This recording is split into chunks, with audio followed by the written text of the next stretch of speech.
Bigfoot was having a great day. The sun was shiny. The birds were singing. He had just found a whole bush of yummy berries. He was munching and crunching. Munch, crunch, yum. The forest was his home. It was quiet and peaceful. Bigfoot loved quiet. He loved peace. He did not love loud noises or strange visitors, especially visitors who wore shiny white plastic pajamas. This was not a good sign. Something weird was about to happen in his big, green forest. He could feel it in his big, hairy toes. Suddenly, a loud noise broke the silence. Zap! Whoosh! Crash!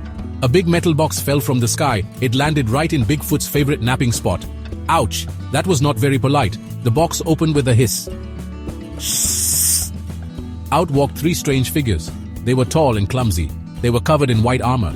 They looked like walking marshmallows. They carried funny-looking laser guns. Bigfoot had never seen anything like them before. He peeked from behind a very large tree. His eyes got wide.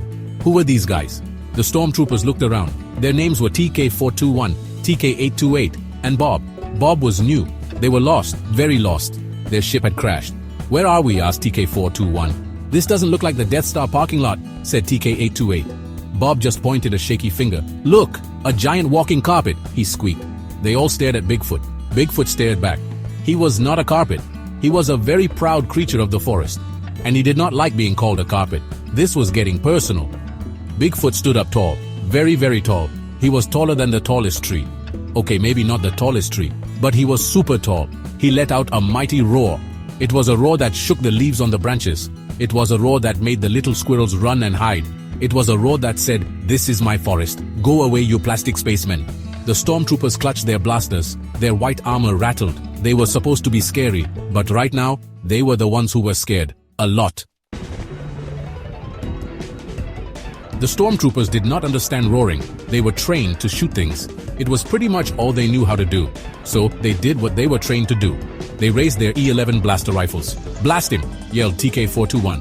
Pew, pew, pew! Red laser beams shot through the forest. The lasers missed Bigfoot by a mile. One laser hit a tree. Zap! Another laser hit a rock. Ping!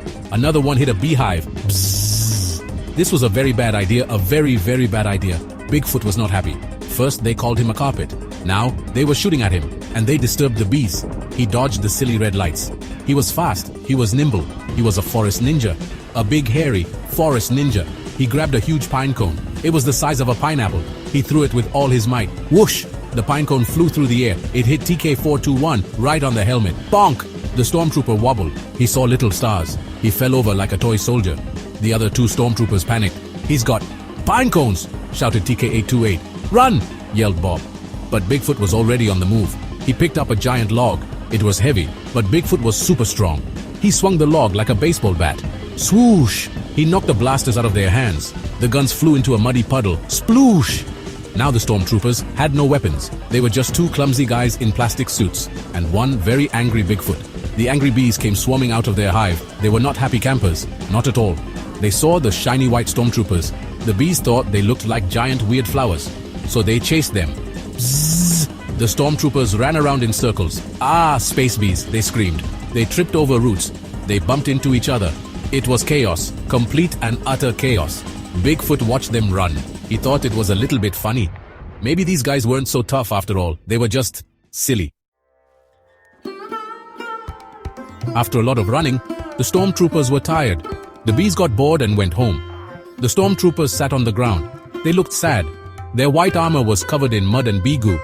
"Our ship is broken," sighed TK-421, rubbing his head. "And our blasters are all wet and yucky," moaned TK-828. Bob just sniffled. They were stuck. They didn't know how to fix their ship. They didn't even know how to get back to it. They were totally, hopelessly lost in the woods. Bigfoot watched them from a distance. He wasn't angry anymore. He was curious. He saw that they were not mean. They were just scared and confused, like a baby bird that falls out of its nest. He walked over to them slowly. He made a soft, grumbly sound. It was not a roar. It was a gentle rumble. It meant, "Are you guys okay?" The stormtroopers looked up. They saw the giant creature. But he didn't look angry now. He looked kind of worried. This was very confusing. Bigfoot pointed to their broken ship in the distance. Then he pointed to himself. Then he made a lifting motion with his big, powerful arms. He was trying to say something. TK-421 squinted. I think he wants to help us," he said. "Are you sure?" asked Bob. "He threw a pine cone at your head."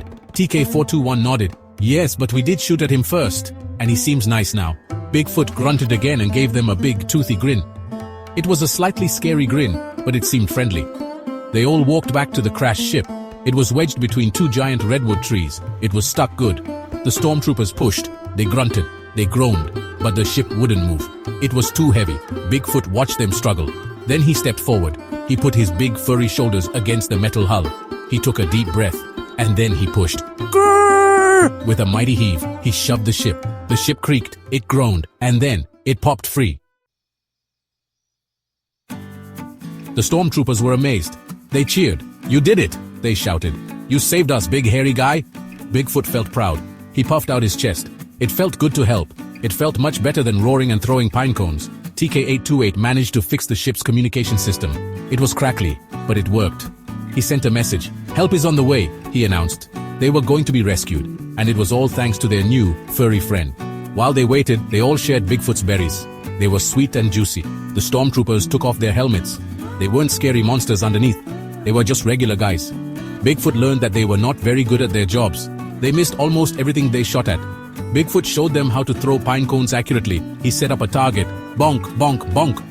The stormtroopers tried, but their pine cones just flopped to the ground. They all laughed together. Soon, another ship arrived to pick them up. It was time for the stormtroopers to go. They stood before Bigfoot.